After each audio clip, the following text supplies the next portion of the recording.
I chased Kaylin for more than 3 years in college, and everyone in the academy witnessed my roommate Morgana had egged us on to get together many times. But just yesterday Morgana and Kaylin got together. I only knew that they were from the same hometown, but I had no idea that they were childhood sweethearts for many years. And Kaylin had always been in love with Morgana but couldn't have her. Kaylin and I were college classmates in the same class. The military training started right after the college began. That day the drill instructor arranged a tall guy to stand on my right side. When we were practicing turning left and right, I turned in the wrong direction and suddenly found myself face to face with him. That was the first time I saw Kaylin. First I saw his extremely fair and good-looking chin, and then I couldn't help but look up to see his nice thin lips, nose, eyes, and eyebrows. He frowned and glanced at me. By the time I was in a daze, he had already made the next move. The drill instructor scolded me a few words, but I didn't really hear what he was scolding about. At that moment my heart was pounding. That was when I fell for him. Later I noticed that he seemed very quiet and never participated in any of the topics during the break time. When our formation was doing the goose step, occasionally I accidentally hit his hand several times. I apologized in a low voice, but he didn't react much. He always sat cross-legged alone with his cap on straight, his head slightly bowed, motionless and silent on the spot, very meticulous. Some people did try to talk to him, but gradually they found it boring and no one approached him anymore. The military training ended soon. Since I had good interpersonal relationships and some connections for internships and part-time jobs, I often posted recruitment advertisements. I didn't expect that Kaylin would take the initiative to contact me because of this, which really made me overjoyed. He seemed to be in great need of money, so our interactions increased more and more. Whenever I had a good internship opportunity, I always recommended it to him first. Gradually it seemed that I had become the person closest to him in the class. Of course, this was just what I thought. Actually, he treated me no differently from the others in the class. Most of the time, except for work-related matters, he replied to my messages very slowly. I felt quite frustrated for a while and wanted to give up. It was Morgana who encouraged me. At that time Morgana said to me, "Kaylin, I've heard of him. He's quite handsome. If you like him, go for it." Morgana also said, from my personal experience, chatting regularly can definitely develop feelings. Generally speaking, as long as the guy doesn't dislike you, if you send him messages every day, slowly he will fall in love with you. So don't give up. Keep harassing him, and maybe one day you'll win over your Kaylin.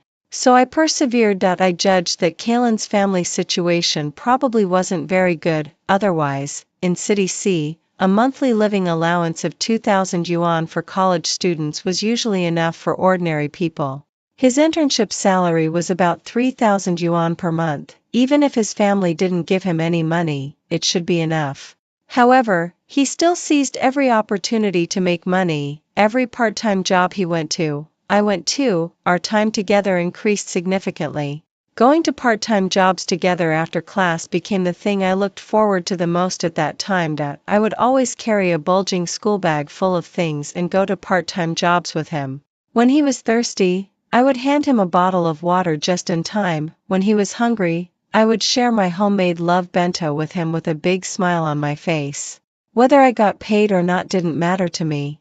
I mainly wanted to pursue him, but in order to maintain a good impression in front of Kaylin, I worked very seriously and tried my best when I was working. At first, he refused the things I gave him, but later he gradually accepted them. Sometimes he would transfer money to me, but I didn't accept it. I pretended to be angry and said to him, "Kaylin, aren't we friends? You make me feel like I'm sponging off you for things. You could treat me back instead. Transferring money is so impersonal." That was the first time he smiled at me. Although it was a very faint smile, it still made my heart flutter. I savored that moment for a long time. Looking back now, I really liked him a lot back then. I was happy for that little change for a long time back then. I never thought that maybe it was just because he didn't want to owe me too many material things. And when I was happily working part-time with him back then, I didn't know that a lot of the money he earned was given to Morgana. Chapter 2. disgust. This feeling was even more disgusting than seeing a fly in a bowl of noodles. Morgana's words from yesterday echoed in my ears. Kaylin has liked me since junior high school. I thought someone could replace me and enter Kaylin's heart, but now it seems that the 3 years Astrid spent were wasted, and I'm sorry for her. Another roommate in the dormitory asked, "Are you going to come clean with Astrid? Let's keep it a secret for now. We'll tell her slowly about the news that Kaylin and I are together. I'm worried she won't be able to take it." I left the dormitory building and sat alone in the pavilion for a long time to calm down, long enough for me to suddenly figure out a lot of things. For example, when we were all taking online courses, Morgana proudly said that a blue bestie had helped her with it. For example, right after Kaylin came back from Shanghai, there was an exclusive Disney doll on Morgana's school bag, which was given by her blue bestie. For example, every time Kaylin got paid, Morgana would buy a lot of clothes and food, and Morgana often talked on the phone with her blue bestie wearing headphones at night. When the people in the dormitory asked her ambiguously if there was something going on between her blue bestie and her, she would dodge the question and say that he had pursued her for many years, but now they were just good friends. Who would have thought that this pursuer, this blue bestie, was Kaylin? I feel like vomiting. When I returned to the dormitory at night, Morgana was the only one there. She was trying on the color of a new lipstick and, as usual, pulled me to ask if it looked good. I casually asked, "Was it given by your blue bestie?" She gave a shy smile. "No, he doesn't know anything about these things. He just transferred some money to me after getting paid, and I bought it myself." My heart was already filled with disgust. Kaylin had just got paid a few days ago. I climbed onto my bed and opened my phone. Only then did I find that Kaylin had called me many times and sent me messages below, asking why I didn't go to the part-time job as agreed today and if something had happened. I looked at the chat interface between him and me with a blank expression and found it rather funny. After blocking and deleting him, I finally felt a bit better. I sent a message to Lorelai, "Are you free recently? I'd like to stay at your place for a few days." Lorelai replied instantly, "Sure, come on. Anyway, you know the password to my place." I didn't sleep well that night. I had dreams on and off. In the dreams, there was Kaylin's sneer one moment and Morgana's smug face the next. I woke up a little after 5 o'clock the next morning, and my head hurt a bit when I woke up. I simply packed some necessities, carried my school bag, and went down the dormitory building. Since I got up early, there wasn't anyone downstairs in the dormitory. I walked quite a distance and suddenly a familiar voice called my name, "Astrid." I turned around and found that it was indeed Kaylin. He ran towards me. When he got closer, I noticed that there were some red blood vessels in his eyes, as if he hadn't rested for a long time. I stared at this face that had once made me fall in love at first sight and suddenly felt that it was just SOSO. I smiled at him and said, "Are you looking for me?" He looked a bit nervous, observing my expression intently. "I called you many times and sent you many messages yesterday." I listened quietly and nodded under his gaze to indicate that I had received them. He became uneasy. "I thought something had happened to you. I asked your roommate last night, and she said you were already asleep." I said and listened casually. It was obvious who this roommate was. You. He suddenly stammered under my gaze. "It seems that you deleted my WeChat." "Why?" I didn't understand why he was so nervous. Was he worried that after I stopped liking him, he would lose the internship opportunity to make money for Morgana? I couldn't help but laugh. I looked at him calmly for a while, as if saying goodbye to this face, then I said, "There was a girl who liked you very much before. But she didn't know that you had a girl you had been chasing for many years but never got, and this girl was the roommate of the girl who liked you. You and the girl pretended to be strangers in front of the girl who liked you for 3 years. The girl who liked you now hates you very much, so she deleted your contact information. Am I clear enough? In the past 3 years, although I didn't explicitly confess my love, I had said a lot of flirtatious love words to him in a joking way. Each time, I was looking forward to his reaction. But this time, I didn't look at him anymore. I no longer expected any reaction from him. Chapter 3, Resolute. It happened to be the Dragon Boat Festival plus the weekend, so I could have 5 days off. These annoying things were really tiring to talk about. I didn't want to mention them at first, but I couldn't bear Lorelei's worry, so I had to tell her. Lorelei saw that I didn't want to talk much about it, so she just scolded them briefly and then comforted me. Then she said, "Astrid, you can move in and live with me. My place is close to your school." I understood what she meant. It would be uncomfortable to meet those two people on campus. I replied, "Okay, but you have to help me move." "Okay." She said, "I'm going to visit Uncle and Aunt tomorrow. Do you want to come?" The uncle and aunt in Lorelei's mouth were my uncle and aunt. During every holiday, she would definitely go back to the Fu family to visit them first. The year Lorelei was adopted, my aunt said in front of everyone that the Fu family would raise her as their own daughter. Lorelei, being such a smart and understanding person, didn't correct her at that moment. And she has been calling them uncle and aunt ever since. If I were half as understanding as Lorelei, I wouldn't have wasted 3 years on a man who didn't respond. I never went home to accompany my parents and relatives during holidays and became a ridiculous part-time job expert. I remembered that I had quite a lot of spare money, so I said to Lorelei, "I'll go with you. I'll pay for all the expenses during this holiday." Lorelei rushed over and hugged me, acting coquettishly. "Astrid, I really hate that I'm not a guy. I so want to be a kept man." I pinched her soft cheeks. The feel was incredibly good. I gave a lecherous smile and said, "Why not?" The next day, after shopping for gifts in the mall, the two of us went shopping again and stocked up on a lot of food for the next few days. It was really enjoyable being with Lorelei. Each of us had an ice cream cone, and we were walking and eating when two young and handsome guys with good fashion sense and wearing masks came towards us. I saw Lorelei's beautiful eyes light up, and then she stared at them intently. Obviously, today's Lorelei was no longer the one who wanted to be a kept man yesterday. The two young guys also noticed her gaze. Less than a minute after passing by, one of the guys came back first to ask Lorelei for her WeChat. My eyes had been on Lorelei all the time, and I didn't notice that there was also a gaze on me from the side. When I finally noticed it, I thought to myself, could it be that someone was going to ask me for my WeChat too? But when I slowly turned around to look, it was actually Xander, Kaylin's roommate from the neighboring department. I had bribed him many times before when I was chasing Kaylin. Because of the reverse principle of love me, love my dog, I frowned, and suddenly the ice cream cone in my hand didn't seem sweet at all. Xander beside me seemed to have just confirmed that it was me and exclaimed in surprise, "Astrid?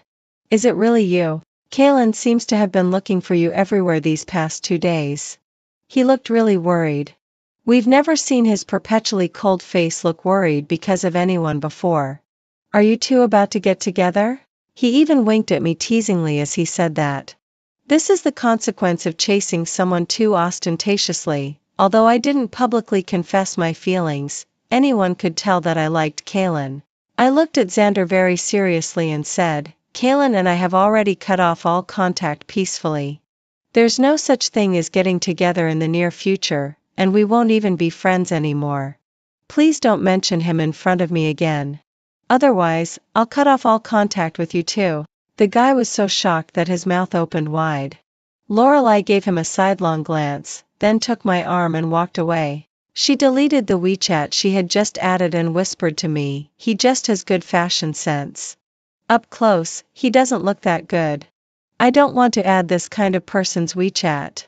Chapter 4. Moving out of the dormitory. My aunt dotes on Lorelei, probably second only to my cousin Fu Zheng. Previously, when Lorelei proposed moving out to live on her own, my aunt burst into tears. I had never seen my aunt cry since I was a child, but that day she cried like a little kid.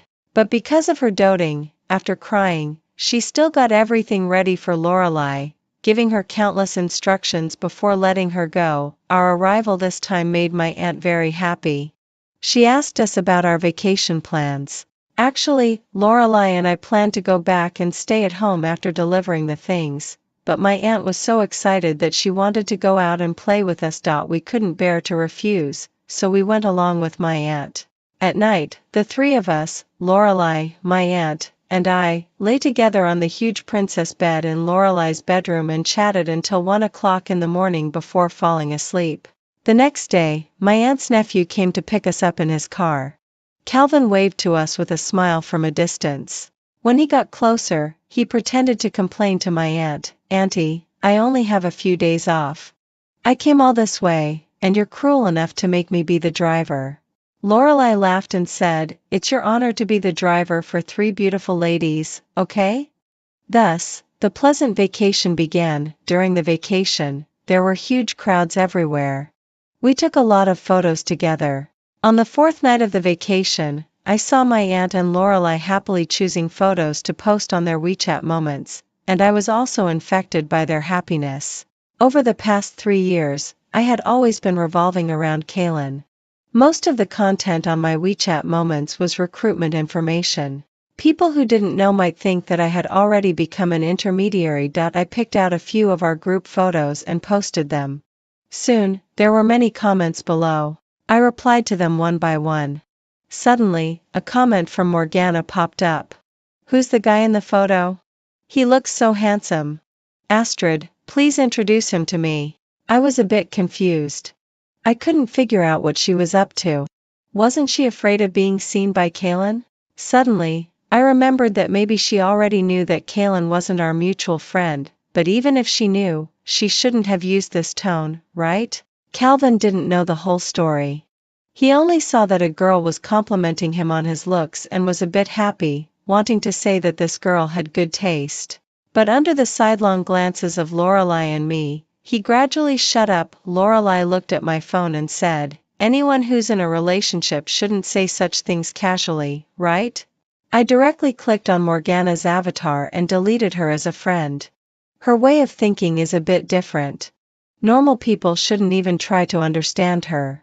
She had previously thought that hiding her relationship with Kaylin from me was for my own good.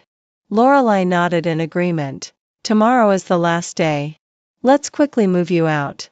I really can't stand having this kind of person around you." Calvin came at the right time. We can use his big car to move. We can finish it all in one go. I had accumulated quite a lot of things during my 3 years in college. I left the heavy things like milk, laundry detergent, and various small electrical appliances to a girl in my dormitory with whom I had a good relationship. When we went downstairs, we ran into Morgana downstairs in the dormitory. Morgana's eyes were fixed on Calvin's luxurious Maybach. She saw me and then quickly scanned Calvin and Lorelai beside me. She ran over and tried to affectionately hold my hand. "Astrid, are these your friends?" I frowned and dodged. She awkwardly withdrew her hand, looking a bit hesitant. She glanced at Calvin and then put on a look of grievance and confusion. "Astrid, have I done something to make you unhappy recently? It seems you deleted my WeChat." Calvin couldn't help but roll his eyes. I guessed that he was probably thinking in his heart, "What a ugly green tea bitch, pretending like this." Lorelai was amused and said, "What brand of plastic bag are you? You can pretend so well. Don't you practice in front of a mirror before performing your act of behavioral art? Aren't you afraid that others will vomit on you because of physiological disgust?" I was worried that Lorelai would be disgusted by her, so I didn't let Lorelai talk to her anymore. I looked at Morgana and said, "Keep your boyfriend away from me in the future. Otherwise, I don't mind using all my power to make sure you can't graduate." After saying that, I didn't look at her face, which had turned pale with fright. We completed the formalities for moving out of the dormitory, and soon we finished moving out of the dormitory. Chapter 5. Liking the vacation was over.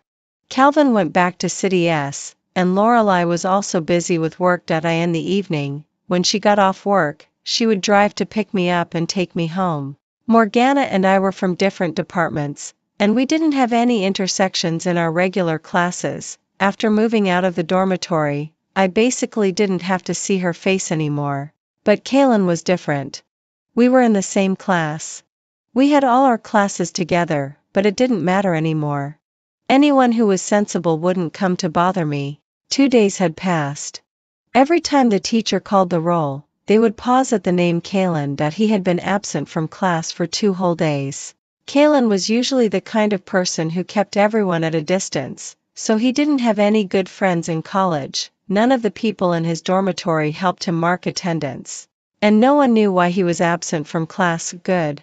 It would be best if he never came back. On the 3rd morning, Kalen still didn't come. The 2 morning classes ended early.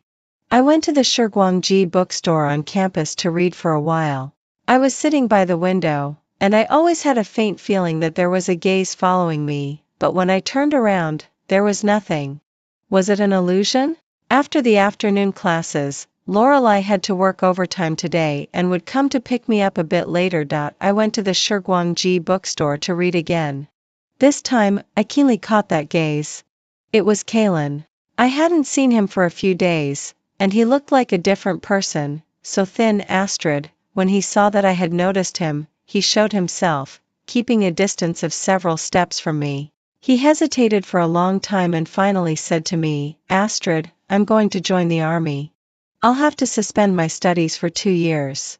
I put my eyes back on the book and didn't say anything. He added, "Astrid, thank you for being so nice to me over the past 3 years." He said, "Over the past 3 years, I didn't mean to deliberately hide things from you, but I did hide a lot of things from you. I like you too. But, I'm not suitable for you." I was so angry at his words that I couldn't help but sneer. "Are you the kind of person who's a jerk but doesn't even know it? Aren't you already with Morgana?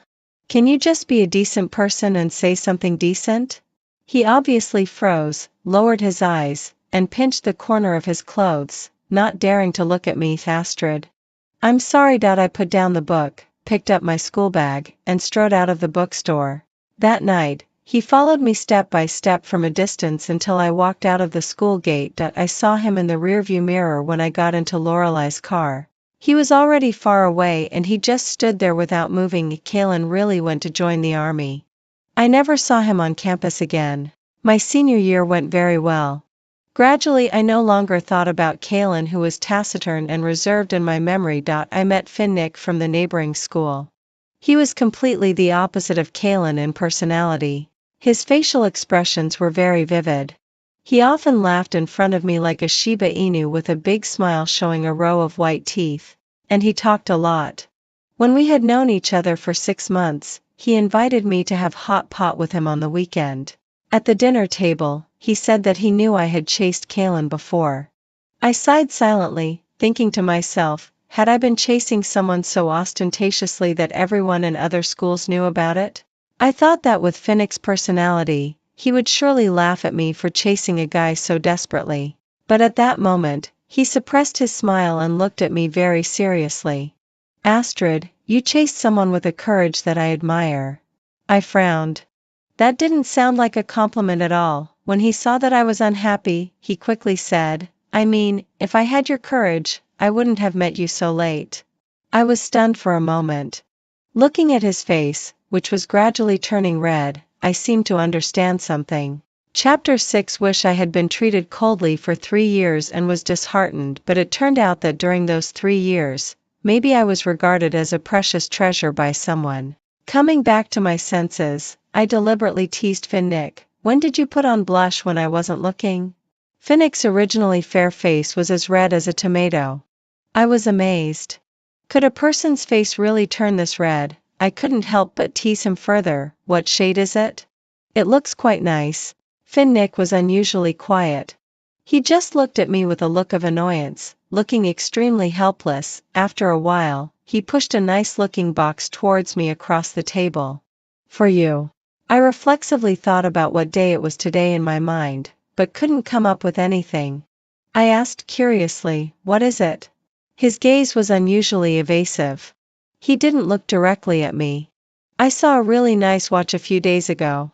Unfortunately, they only sold them in pairs, so I bought both. But I can't wear the women's version. It'll be just right for you to wear." I was used to wearing a watch. The watch on my hand was given to me by my father. It had been around for quite a few years. The watch face had some slight scratches, and the leather strap was a bit old, but I was too lazy to change it. I took the box and opened it. It was really nice. Looking up at his wrist again, I found that the watch he was wearing today was exactly the same as the one in my hand. They were a pair of couples' watches.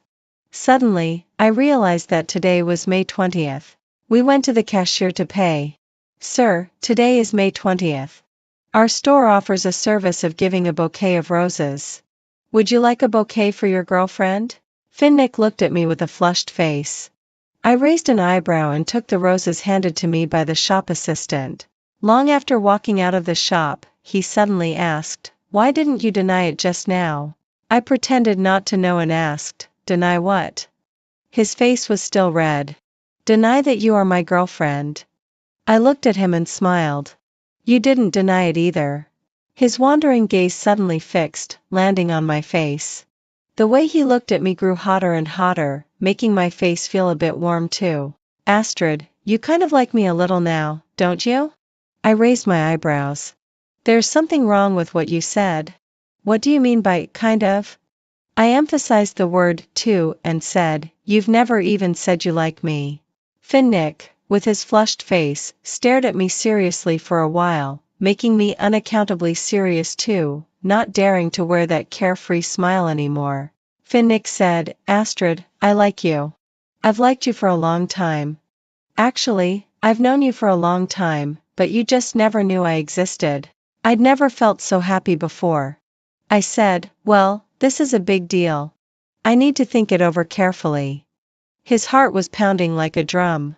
He asked me stupidly, "What does that mean?" I lowered my head to sniff the fragrance of the roses, hiding the upward curve of my lips. "It means that if you can court me properly for a few days and let me enjoy the happiness of being courted, I'll accept your feelings." Finnick was stunned. It took him a long while to say, "Astrid, this isn't a joke. Do you know what you're saying?" I looked up at him a bit helplessly. "Of course.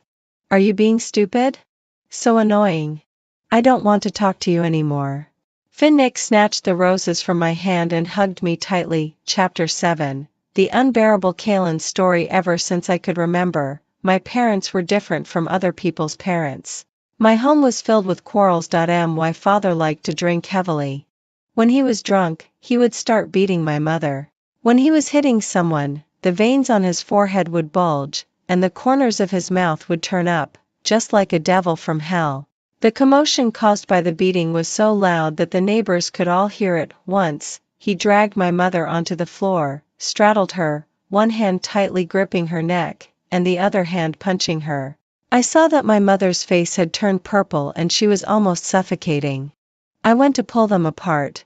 My father flung me onto the coffee table with a swing of his arm. There was a cracking sound of a bone fracture. I was in so much pain that I couldn't straighten up. When I was in primary school, I was always the last one to go home in the school. I didn't like staying at home, because my father not only liked to drink heavily but also liked to gamble. Often, debt collectors would come to the door menacingly. I think the scenes I saw were even scarier than those of the underworld gangs shown in movies. They smashed everything in my house that could be smashed. My mother's attempt to commit suicide by cutting her wrists failed. The dark red blood spread in front of the bedroom bed. I carried her on my back to the hospital. The blood dripped and soaked my clothes. My mother was eventually rescued, but she was diagnosed with severe depression by the hospital.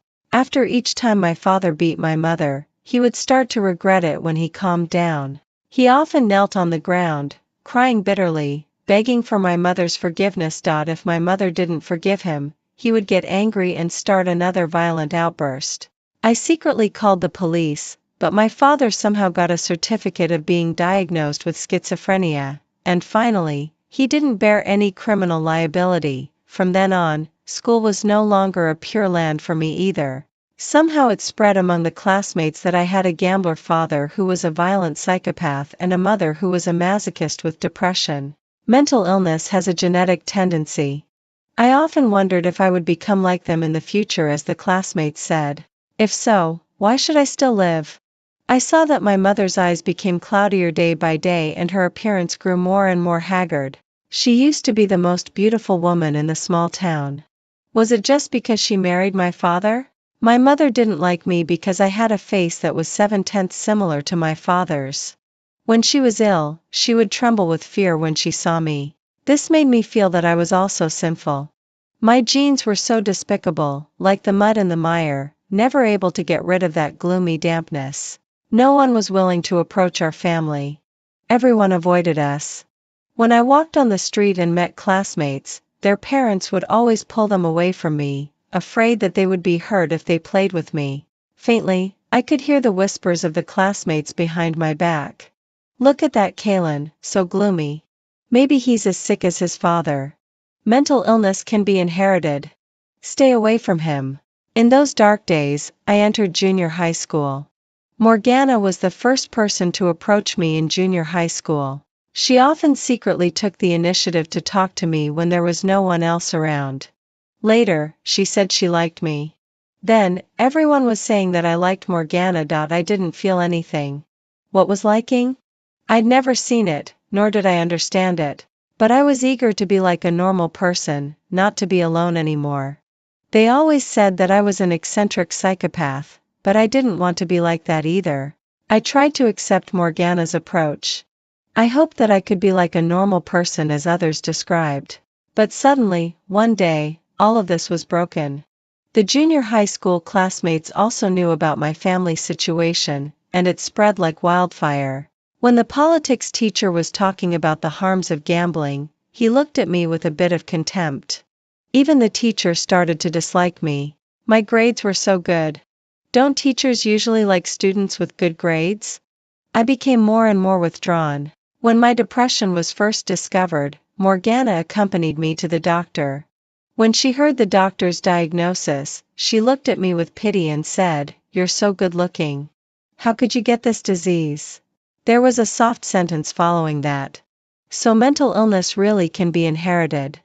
She said it very softly, but I still heard it. I finally understood why she always approached me when there was no one around. Actually, she was afraid too. The 3 years of junior high school passed in hardship. Morgana's grades just reached the bottom line of a 4-star A-level school. We went to the same school again. Meanwhile, there were also more than 20 junior high school alumni who entered A-level school. The news that my parents had mental illness spread quickly again. My depression might have worsened. I once wanted to end it all and commit suicide like my mother. But I thought, since I had endured the 3 years of junior high school, I could probably endure the 3 years of high school too if I gritted my teeth. I tried hard to live. When I was sober, I would imagine the university described on the internet. I hadn't gone to see that new world yet. I wanted to go to a place where no one knew me. A place where no one would know my past. I wanted to go and have a look, so I couldn't die yet. Chapter 8. May there be years to look back on. I worked as an odd job worker in a restaurant next to the high school for 3 years and earned enough tuition for university. Morgana would still appear when there was no one around and talk to me. I knew that deep down, she actually looked down on me. Let her be. I didn't have that much energy to spare. I just wanted to save money for university. Because of depression, it was difficult for me to concentrate. In the end, my college entrance examination scores were neither good nor bad. I chose a school that was farthest from home. I didn't know why Morgana also chose this school. I started to get tired of her approaching me, but she often took the initiative to find me. Kalen, don't worry. In university, except for me, no one knows you. No one will know that you have depression, nor will they know that you have parents with mental illness. She grinned. This kind of smile was a bit like the obsessed smile my father showed when he was hitting someone. I know you like me the most. As long as you treat me well, I will not tell anyone. This is our secret. My family gives me too little living expenses. Can you lend me some of the money you earned from working? It's so annoying to take online courses. Kalen, can you help me with them? Are you going to Shanghai? Can you bring me back a Disney limited edition doll? Kalen, I just want to talk to you. How can you refuse me? I'm the one who keeps your secret for you.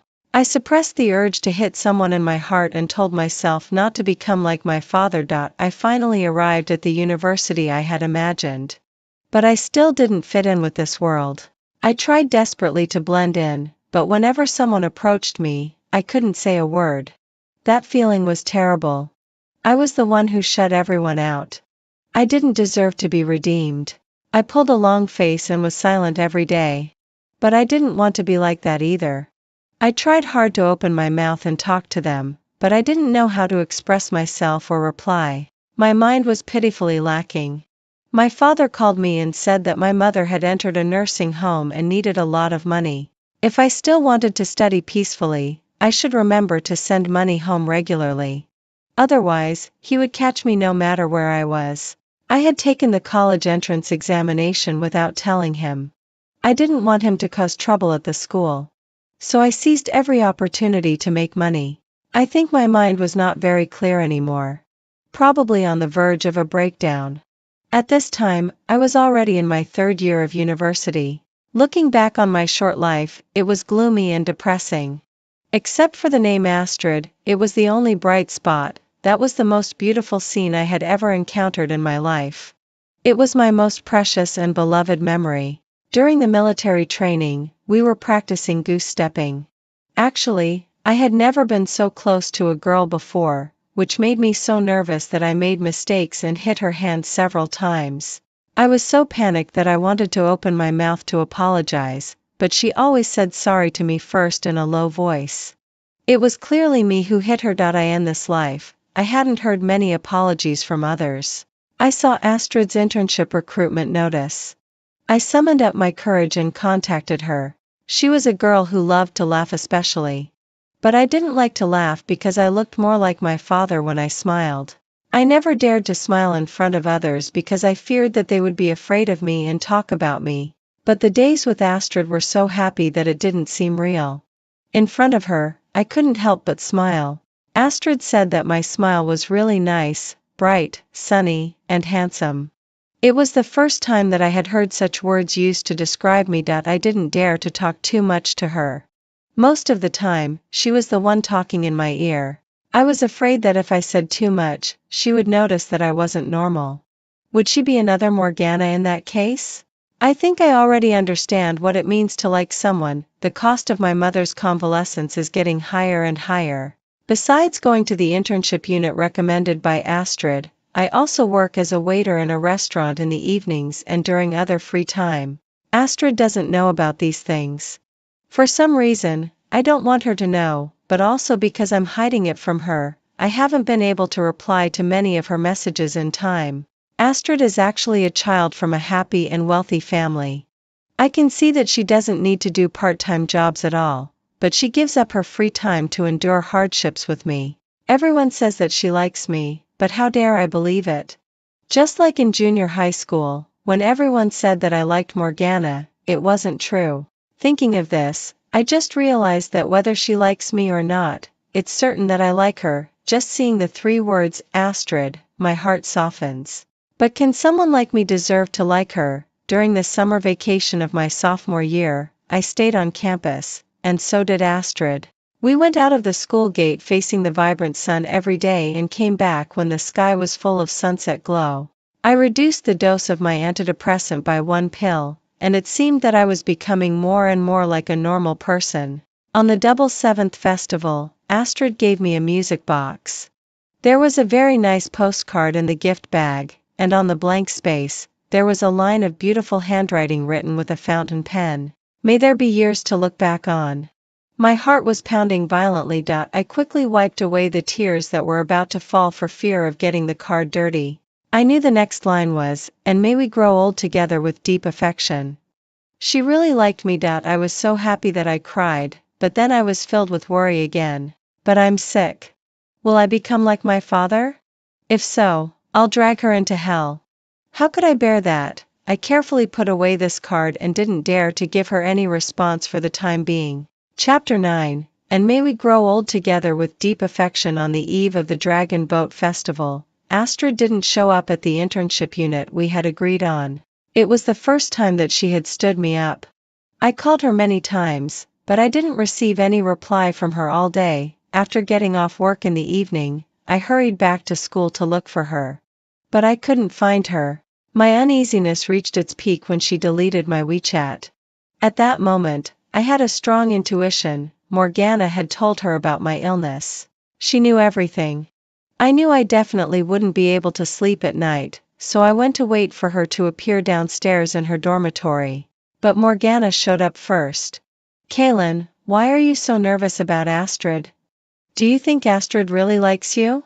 She's such a carefree young lady with so many friends that she can get help whenever she wants. She just likes your face. If she knew you were sick, she would have stayed away from you long ago. It's been me who has been with you all these years. How could you fall in love with someone else? Kaylin, only I'm really good to you. Don't force me. She must be sick too. I laughed silently. Why are there so many sick people in this world? I found a secluded corner downstairs in Astrid's dormitory and sat there all night. A little after 5 o'clock in the morning, I saw her figure. I jumped up suddenly. For a moment, my eyes went black and I felt dizzy. Even when I opened my eyes, it was all dark. No, I shouted in my heart. Get better quickly. Astrid is going to be far away. I shouted her name loudly, Astrid. She stopped and turned around, looking at me calmly. I ran up to her, with thousands of words in my heart but unable to say a single one. She said, "Are you looking for me?" I observed her expression, wondering if this would be her expression if she knew I was sick. I said carefully, "I called you many times and sent you many messages yesterday." She nodded. I became uneasy. I thought something had happened to you. I asked your roommate last night, and she said you were already asleep. I asked a roommate who was on good terms with her. I heard her say softly, not caring much. Suddenly, I got stuck. My mind was in a mess. Like a useless person, I managed to ask her with difficulty, you? It seems that you deleted my WeChat. Why? She smiled. She was still very beautiful, but this kind of smile made my heart ache. She looked at me calmly for a while, as if saying goodbye to me. She said, "There was a girl who liked you very much before." Before? She doesn't like me now. She knows I'm sick. My eyes started to go black again, my head was dizzy, and my ears started to ring vaguely. I heard her say to me, "But she didn't know that you had a girl you had been chasing for many years but never got. And this girl was the roommate of the girl who liked you. You and the girl pretended to be strangers in front of the girl who liked you for 3 years. The girl who liked you now hates you very much, so she deleted your contact information. Am I clear enough?" She turned around and walked away. The light was gradually getting farther and farther away from me. My feet seemed to be filled with lead, and I couldn't move a step even with all my strength. I passed out. The dormitory aunt found me, and I was taken away by the 120 emergency center. The doctor told me seriously again, "Do you know that you have severe depression?" I nodded.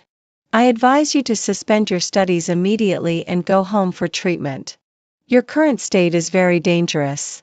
If you don't suspend your studies as soon as possible, your nerve movement will become slower and slower. Your intelligence will decline. You won't be able to complete your studies, and there will be other serious potential dangers." I recalled Astrid's words and figured out what Morgana had probably told her. I also figured out that Morgana hadn't told her about my mental illness. Suddenly, I was glad that it was like this. If she knew that she had liked a crazy person for 3 years, how scared she would be. She would be haunted by it forever. I went back to school and decided to be greedy for a few more days of having Astrid by my side. I was like a dark traveler who couldn't bear the light, hiding in the dark and greedily watching her every word and action and memorizing her appearance frame by frame in my heart. Without me by her side, she was living well, and her smile was even more beautiful. There was no trace of me in Astrid's eyes anymore. She didn't like me anymore.